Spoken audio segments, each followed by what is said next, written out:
Well, welcome to another beat. I know I haven't uploaded recently much. I'm really busy for at least like 1 week more, so maybe we get beat like every 2 days, or I don't know. We'll see what ends up happening. After that, I should be free to go back to the daily schedule. But now I wanted to make a video today because they released these patch notes and I'm all for it. Like, they're actually kinda crazy. I'm gonna go over them. This video is gonna take a bit long, so I will try to put some timestamps on the video so you can jump to wherever you wanna go and check like wherever this update brings. But yeah, let's just check it. I read them, they look nice. I think they justify kinda that we didn't have any update last month, okay? But yeah. So it's coming D12, so it's still like holy shit, it's still like a long way out. So first of all, we had Season of Strife 5, War of the Last Snows is coming. Features, classes, this looks kinda cool, but we need to still see exactly how this works. So we get Druids, Engineer, Herbalist, or Warlord, okay? I'm not really sure what this consists of. Like, it says unique advantages to the battlefield, but then, like, let's be honest, if Warlord, for example, is stats for your marchers, skill damage increase, all damage, etc., no one is picking Engineer unless, like, they make something crazy, like you can one-tap our towers. Then Herbalist or Druid is like some off support build where you can heal your I don't know. We still need more info on this. I like that they introduce these types of extra, I guess, strategy or like content on the KVKs. I think it spices them up and makes them more interesting. But yeah, not sure how this will work. Now, this is something that the community requested for quite a long time, which is Cam vs Cam and team up mechanics. During the scenario registration matchmaking phase, register realms will be divided into categories based on their power, or well, the different statistics they take. So pretty much we'll get teams of similar power against each other to form two cams. So pretty much will be like a cam versus a cam, the Holy Hammer and the Sword Shield. I think it's cool. I think this might be like a test for this system, so they can introduce it in future KVKs, which I'm all for it. New map. The first dragon Xenorus has murdered Hiking Bernac and occupied the mines of Kalon. So pretty much this, like, they say new map. Do I think this is truly a new map? No, I think this might just be more, like, this might fit more a reskin. Do I believe it's a fully fresh new map like we got with the Shadow Dragon? No, I do not believe that. Do I think there's gonna be a lot of new stuff and like different terrains, different like behemoths, etc.? Yes, I do believe that. Tundra of Valeron to put an end to the Frost Dragon's Icy Vengeance. Like, this reminds me too much of my current season, Season 2, Ice Dragon, okay? So, what else? Whoops, here. New Behemoth, the new Behemoth Charybdis has appeared. I don't know, this sounds like a Pokemon, not gonna lie. Its blue clays gleaming like waves under the sun, so it made its home. To me, this like connection with the sea. I assume this is gonna be like a sea snake dragon type of Chinese behemoth. I assume the like it says where is it? New Behemoth. I thought I read somewhere there were gonna be two new behemoths, not only one. Well, I mean, I assume the other one will be the Xenorus, the Frost Dragon, like the final boss. But yeah, two new behemoths affixes. I have no clue what this is, to be honest. Like, new affixes has been added to behemoth raids and elite behemoth raids this season, bringing you a whole new challenge. Like, is this like, for example, in WoW, Mythic tier plus types of raids? But then again, what rewards are you giving us? Are you giving us more gem speed ups if we complete these different tiers? If they did this, I think this is actually insane and it's actually crazy good for the game. Because in these types of games, there's a lot of times where you're like, okay, like let's say, for example, you push into another zone, there's nothing to do because you beat your enemy, they reach to their zone, they are waiting for the next passes to open. So during those 4 to 5 days, there's really not much content. But if you're bringing me like different difficulty tiers of the same behemoth that give rewards to the participants, I think it can fill those 4 or 5 days of no activity, and I think it can be really good. But again, I'm not really sure, like new affixes, I'm not really sure what they mean by this. Special behemoths buff. Some behemoths will grant special behemoths buff this season, increasing your strength in specific areas. Again, I'd like a bit more clarity in here. So are we talking that, like, for example, if we go to behemoth, for example, are we talking that like in here damage dealt will have more buffs, or do you mean that if we go to, for example, here in the alliance, so apart from the behemoth stats, there will be like extra buffs? You know, I like a bit more clarity on exactly what they mean by those buffs. But yeah, in specific areas like this, to me it means like maybe they, for example, give you physical defense, for example, like, I don't know, new season policies, raising season policies with more strategic choices. We still need to see what this is, to be honest. Like, I'm not gonna say it's good or not, because then maybe they take away a bit of free healing or something. No opinion on this so far. Now, new event, Karate's Challenge. The new Karate's Challenge, I know Gantz is gonna love it, because he's into this artifact a lot, so yeah, he's gonna be happy. Event is now available. During early stages of Season 1, 2, and 3, Karate and his vassals will appear in the center of the map to be challengers. Deal as much damage as possible to them.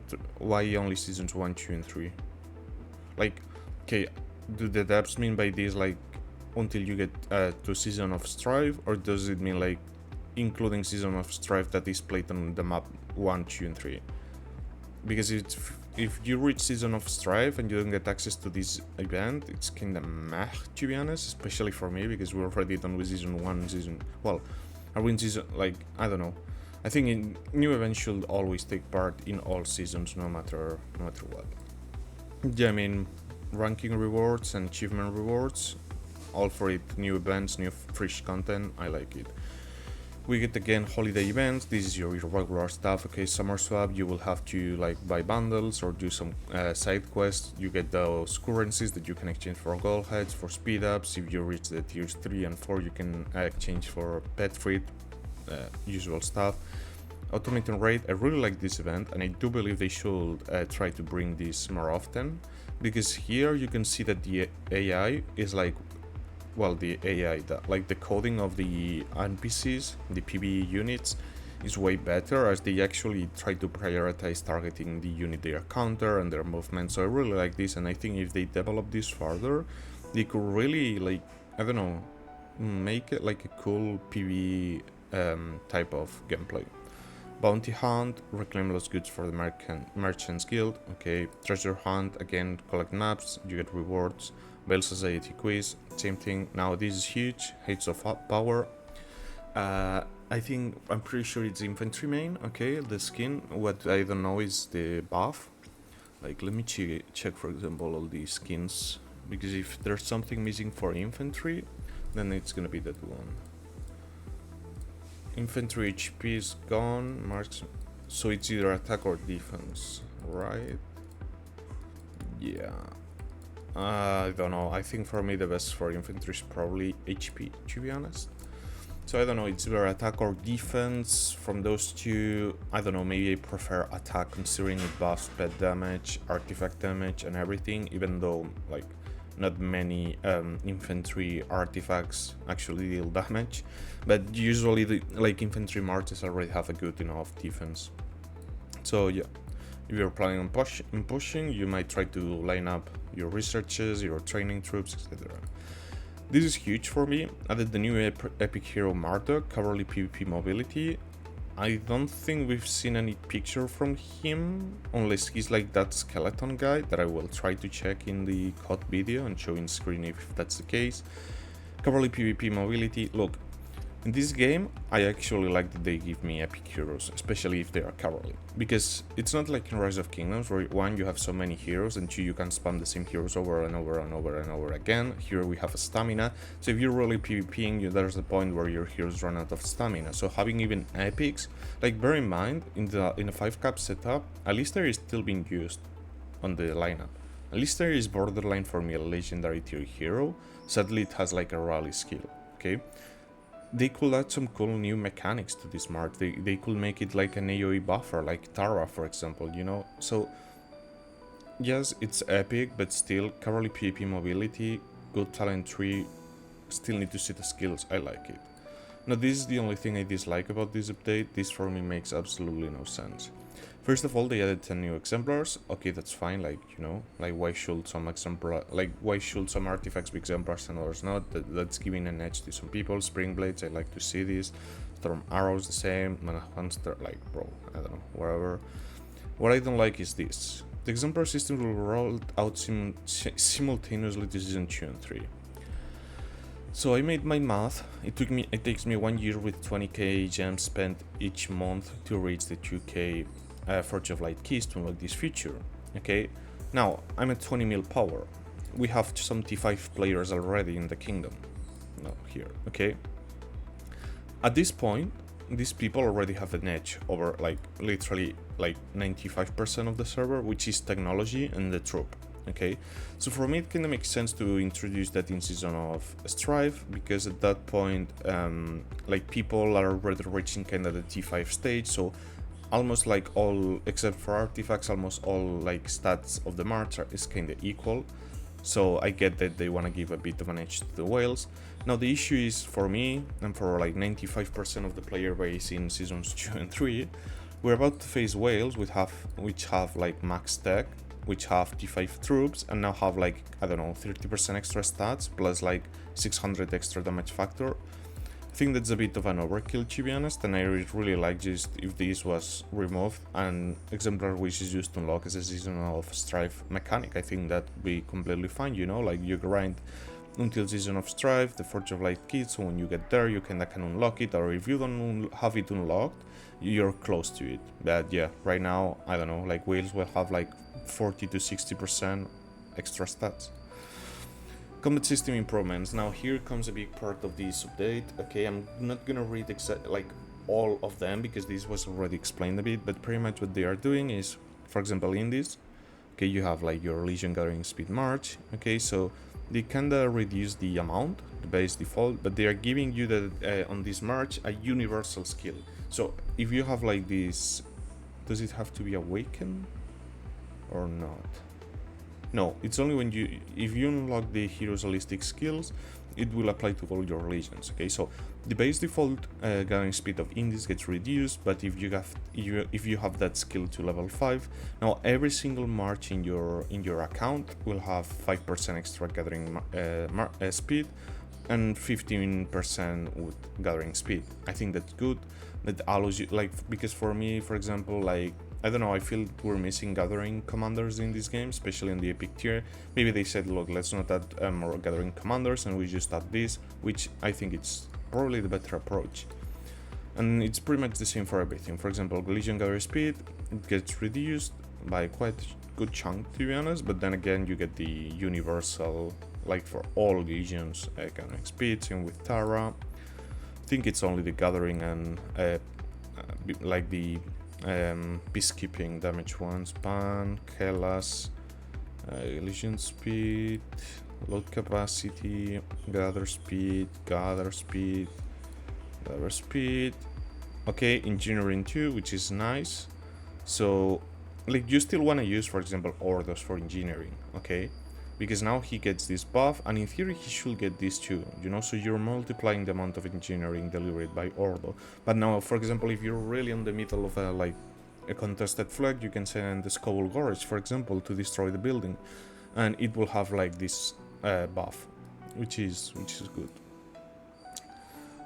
More engineering and peacekeeping damage, and that should be it pretty much. More XP while peacekeeping, this is actually crazy good, to be honest. Like, you really want to pump that skill with Eliana, because no matter the hero you use, they are getting extra XP. So yeah. Here we come to hero skill improvements, and I really like what they did here, but they disappointed me because I don't see Theodore in here, and I thought he was getting buffed, so that's a bit of a kick in the nuts, not gonna lie. So to improve, by the way, Rise of Kingdoms never did this, okay? Like, they never went and said, okay, look, like, very early commanders that are clearly underpowered and are not performing and no one used them, let's buff them a bit. They never did that. And they literally did this on this game already, which I really like. Like, Rise of Kingdoms just put you the museum so you can spend currency, which is hard to get, so you can end up spending money to literally get some buff that are actually underwhelming. So yeah, I really like that they did this. First one, Garwood. Hero's temperate barracks has been changed, so previously it increased the HP of all units in the garrison, and right now it just increases HP of all marches, which I think it's crazy good. Okay, now will this make Garwood like relevant? No, sadly it won't. Because the issue with Garwood is not that he was missing 10% HP. The issue with Garwood is that because he's healing, he's really not dealing that much amount of damage. You know what will bring Garwood, for example, to being like a good tier hero? That healing your march, increasing your tankiness delivers merits. If I take more damage, I get more merits. That's actually how Garwood will be relevant. Let's go into the next one, which I think it's Madeline. Madeline infantry tag has been changed to overall. This is actually crazy because something I was thinking for a long time was using Madeline with Cavalry. I'm gonna explain why. If we go to Madeline, she's super universal. First skill grants physical killing using physical attack by 5%, well 20% extra attack and a 1.2k shield. Second skill increase legion capacity by 15k and increase physical damage dealt by legions in the field by 10%. These two skills already work fine for Cavalry, you know? Like, there's nothing here that prevents you from using her for Cavalry. Next one. Legion deals 5% more contracted damage. Okay, that's fine for Cavalry. And all infantry units in the Legion gain 15% HP. No, yeah, 15% HP. This was the part you're missing with Madeline. Then we have when Blessed Blade Shield is broken, Legion deals damage to up to 3 surrounded legions. Like 900 damage factor in an AoE cone. Like, these three skills literally work with infantry and cavalry alike. The only thing you're missing is HP. Awakening. When Blessed Shield is broken, Madeline deals damage to up to 3 surrounding legions with like the 900 damage factor and gets resistance with the Awakening, which is 10% less damage taken for 4 seconds. The change they are making is that they think they're making the HP universal. Pretty sure they're doing that. Let me verify. The Legion deals... Her skill sentence has been changed. The Legion deals 15% more counter-attack damage. Well, this is the old one. Again, 15% more counter-attack damage, and it like the and the Legion gains 15% HP. Now, do I think this becomes suddenly like a meta cavalry hero? No, but do I think it's useful now? Yes, absolutely. And I think it can have like some synergy with future commanders. I'm considering locking her, to be honest. I don't think it's gonna be suddenly like the best cavalry commander out there. Like, I don't know, like physical damage dealt bonus, for me this means like an... like, I wanna test her, to be honest. First of all, increase HP overall is like a good stat. Second, you get the shield, which like reduces your damage taken by few turns. 20%, so this hero is giving you... how much is it? Because by the way, remember this. If you're using hardware with caps, the moment you charge in, you instantly proc this 20% attack for 4 seconds. Then you recycle again. I want to make a video about this. It's the same with Bakshi, okay? If we go to Bakshi, it's HP given for 5 seconds, okay? So, I mean, Madeline is just 1 second less, okay? Physical, like this for me in terms of caps is like an increase on overall on all damage, because it's all the damage Cavalry does. 15k troops is actually noticeable because I've been doing like duels with people, and bro, like I'm telling you, 3k to 5k troops up and down can literally decide the outcome of a fight. I mean, it's not crazy, okay, but it actually has more impact than initially I thought. And then 15% counter-attack, exactly, Cavalry are not really huge on counter-attack damage, but I mean, look, when you're playing cabs, you're gonna get stormed no matter what. So I think it's kind of nice. AoE damage is good for when you charge into a murder ball, and taking the 10% less damage for 4 seconds, for me that's great too. So I really like this change. I think Madeline might start seeing some more play. With cabs, it's worth a test. Now, I don't know, like, am I gonna awaken Madeline so I can test her like fully? No, I don't think so. So I will wait maybe some other... I don't know, some massive Kraken who has her already awakened to actually provide their results. Let's move into the... okay, here. Now, this for me is actually insane. Like, Nico, like, Garwood, for example, it was a bad commander. for me now it will still be bad, not as bad. But Nico was doing great. Like Nico was actually performing super good with archers, and they literally removed the engineering skill. And now whenever you're entering the battle in the field, you get 10% HP, you get 15% march speed. I mean, fair enough, it can trigger only once every 30 seconds, but bro, like, let's check Nico. So first of all, you have like a good amount of skill damage factor for as G1 hero plus defense reduction. This is the skill they are changing, so this will give you 15% HP plus 20% march speed. Then you get here like 20% attack and 10% defense, so that's 30% as like Nico's gonna give you now 45% of stats. Like, I don't know, I think he's gonna be a bit busted, to be honest. Like, I don't mind them buffing Nico, but I think, yeah, like, yes, it's only once every 30 seconds, but still, like, oh well, it's 10% HP, but I mean, look, the change is gonna, like, if he was already performing great in PvP, absolutely swapping like an engineering skill for like an actual PvP skill is gonna even perform better.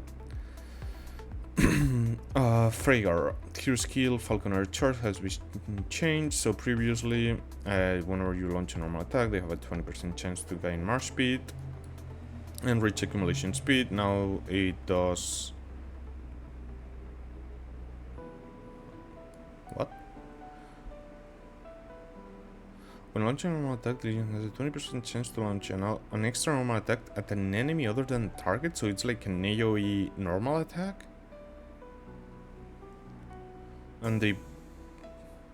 I don't know, this is a bit... So pretty much what they're doing is, in this case, you were like launching an extra... like launching a normal attack and you had the 20% chance to get this buff. Now, whenever you're launching a normal attack, you have a 20% chance to like do an AoE a normal attack hit, which I think this is the first time we will have this mechanic, maybe, and then you get the buff. So yeah, I don't know, I think that's gonna be fine anyways. So they improved the Manastone Hunter skill. I think this is actually really helpful. So after a short charge up, you get like, well, the odds are here to get legendary Manastone, blah blah, this is the same. Now the difference is it can only be gathered by the legion that created it or another friendly legions. It can be gathered up to 5 times and will disappear after 10 minutes. Now this I think is huge, especially for example for when you're fighting in the final zone, you can only get runes from like these other zones. Like, fair enough, they last 8 hours, but having to go back and forth to get these runes is actually kinda annoying.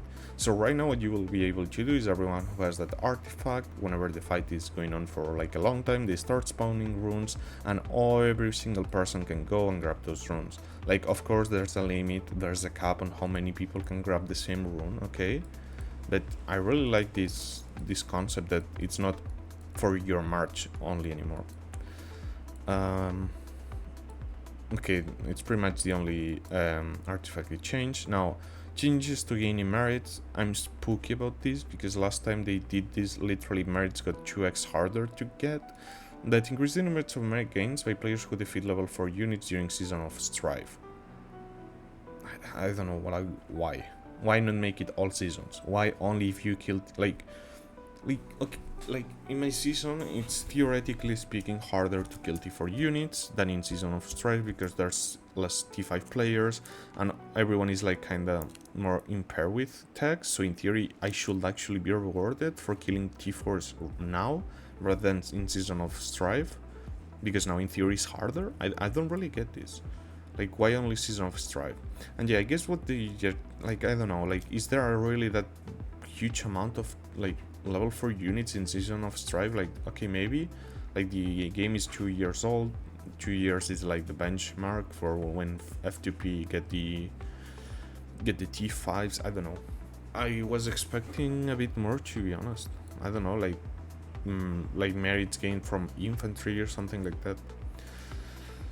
This is just really stuff that no one should be using, like improvers warnings. So if I go and try to kill, for example, this, here it says we're stronger, less troops were outnumbered. They're improving that.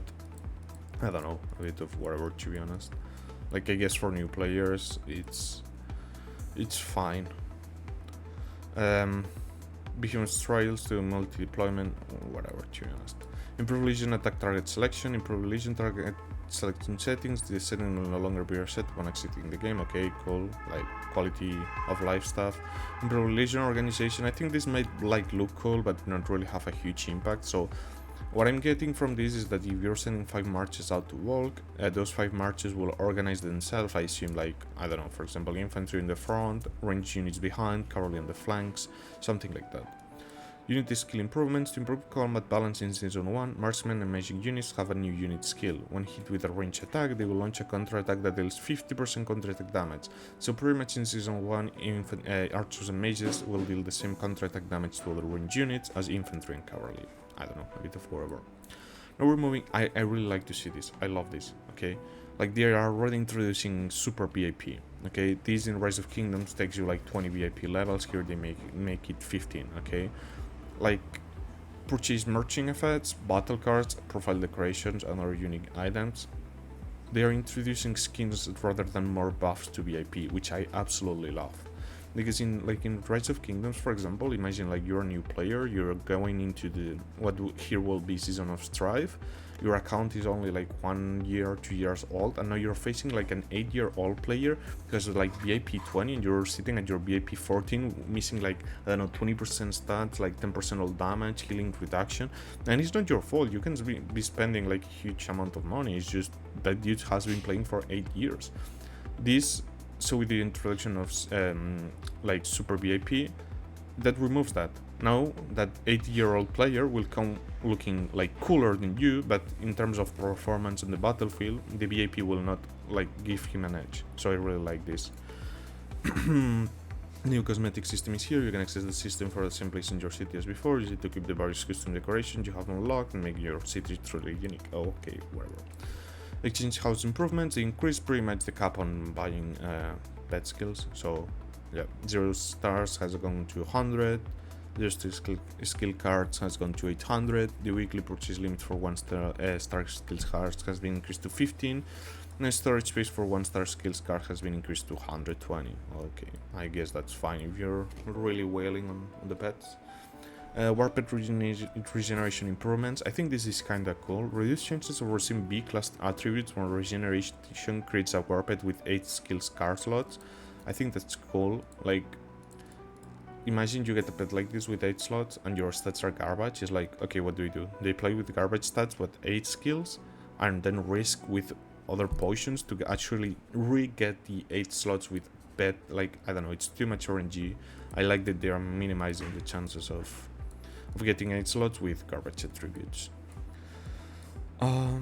Okay, season system improvements, timeless treasure skill improvements, increase the duration of signed US skill timeless treasury in season 3 and season of Strife 4 from 4 hours to 24 hours. Okay, that's fine, more time to use the merits, completely good. Season of Strife matchmaking improvement, change it out on matchmaking rules for unregistered realms in season of Strife. Okay, so they are kind of reducing only 1 time, then the amount of times you can skip. So 3 times, now it's twice, okay. Battle Abyss improvements. When players in realms that are still in the pre-war phase take part in the Battle Abyss, 50% of any severely wounded units they receive from Battle Abyss will be automatically healed for free. Okay, now, do you think this is ideal and the change that everyone wants? Absolutely not. Do I think this is actually good? Yes. Now, what I don't get is why in the pre-war phase. Because if I'm not wrong, pre-war phase is when you exited like a KVK and you're about to enter one.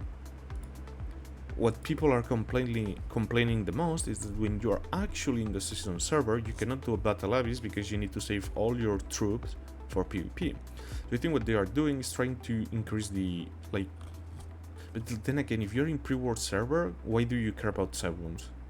Like, you already exited your KVK. I don't know, this is kind of weird, to be honest. Like, at that point I don't care about my save wounds. I care about my save wounds when I'm actually in the KVK. I don't know, a bit weird, to be honest. I mean, overall it's a net positive, but yeah, I don't know. Oh, holy shit, it's a long one. Okay. Migratory improvements significantly increase the number of season migration places from 150 to 300. Okay. Then system improvements, live bloom store improvements, change it in items sold at live bloom store, adding a certain number of live bloom potions sold at 90% resource cost discount while keeping prices and amounts of the same for live bloom So now you can buy.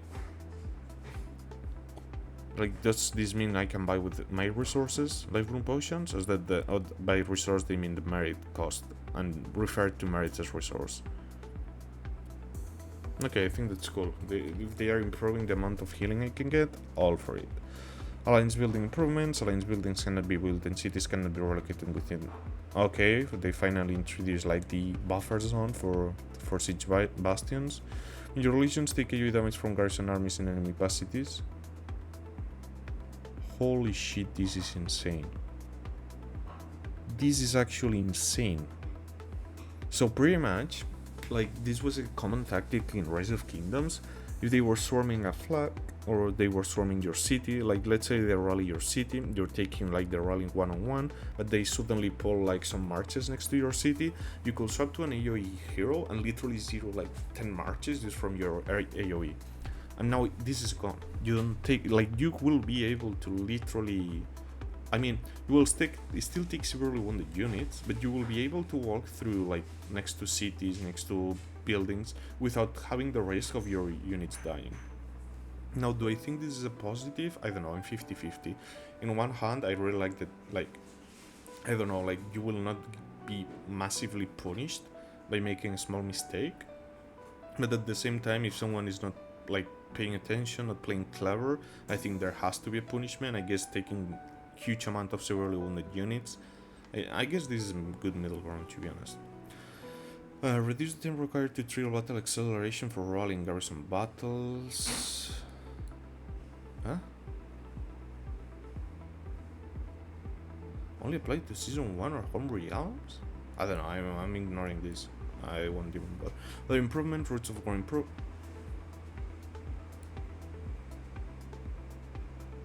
Bro, I don't know. I will read this after I'm done with this.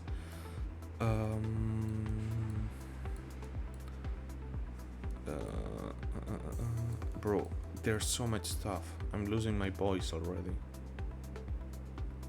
Where was I? Here, right? Where was I? Okay, battle acceleration. Okay, routes of war improvements. Improvement display for routes of war matchmaking page. Rankings will no longer be shown. Improve calculation methods for matchmaking ratings. Added resistance power to. Okay, whatever. Store experience. Improve goblin market confirmation prompt. Added. Okay, so people don't fat finger at the gem button. Improve merit store. Okay, the same stuff. When the merit store is open, opening the season store will. Okay, I guess that's fine, like one less click. So right now if I go here, I get the Amber store, even though maybe I'm not looking to buy anything, and what I really want is this, you know? So I guess, I don't know, they're saving me from one click. Okay, fine, I guess. Okay, weekly deals bundle toggle. A new toggle features the weekly deals bundle, allowing you to choose bundles based on content. I mean, I guess if you're gonna buy something, might as well buy something that you need, so I guess that's fine. Monthly pack notifications and reward. A new claim for notification or rewards issue pops up to monthly packs. The monthly pack validity period. Oh, whoa, this is huge.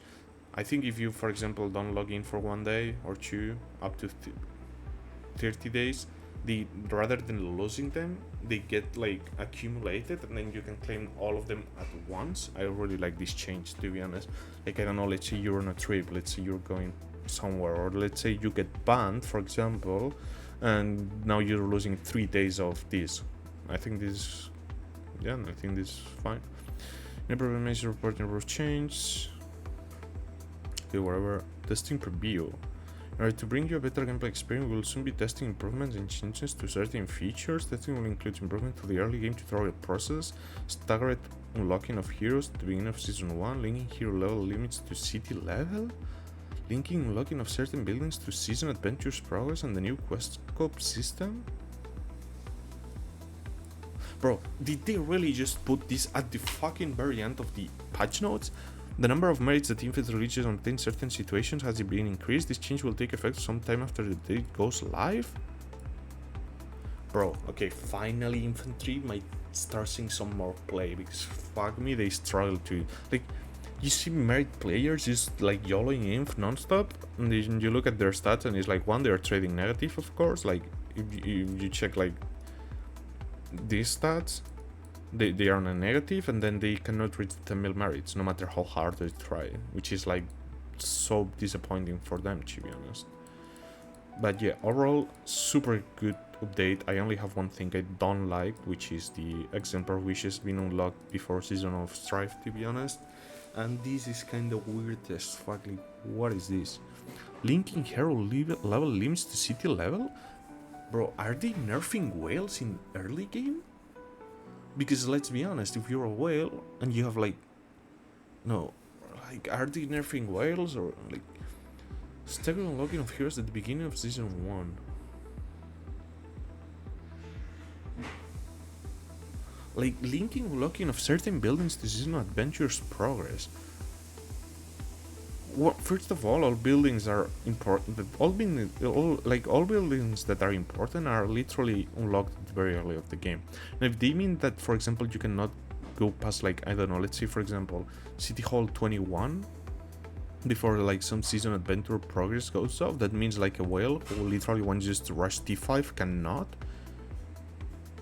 I don't know, this is actually maybe something that I've never seen in any pay to win game, if they go with like a way to not allow for, like, yes, you can spend and you will have all the stuff you're spending for, but they are locking you in place so you cannot really be like, I don't know, like T5 season 1 full YOLO bolo into the enemy. Okay, I like at least that they are thinking about this stuff, because I gotta say, they really need to work in the early game. I think the player retention is a bit too bad, to be honest. Like, look, I'm gonna be honest. With how KVK systems work, okay. Where am I? Here. Look. From here, 3 kingdoms die. From here, 3 kingdoms will likely die. From here, 3 kingdoms will likely die, because at the end, all people will try to migrate to either the winner's kingdom or to another winner's kingdom in another pool. Okay? Because, I mean, I'm gonna be honest, there's not enough people to fill like 4 kingdoms at the speed that they release them. I think they should reduce the speed. So I like that. I don't know, I like that they're trying to increase the player retention. And let's just read this quickly. I don't know, what is this? Feedback.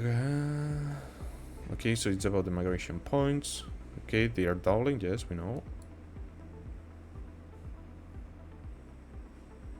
Okay, so if you use your migration places remaining. Okay, fine. Okay, yep, catch you in the next one.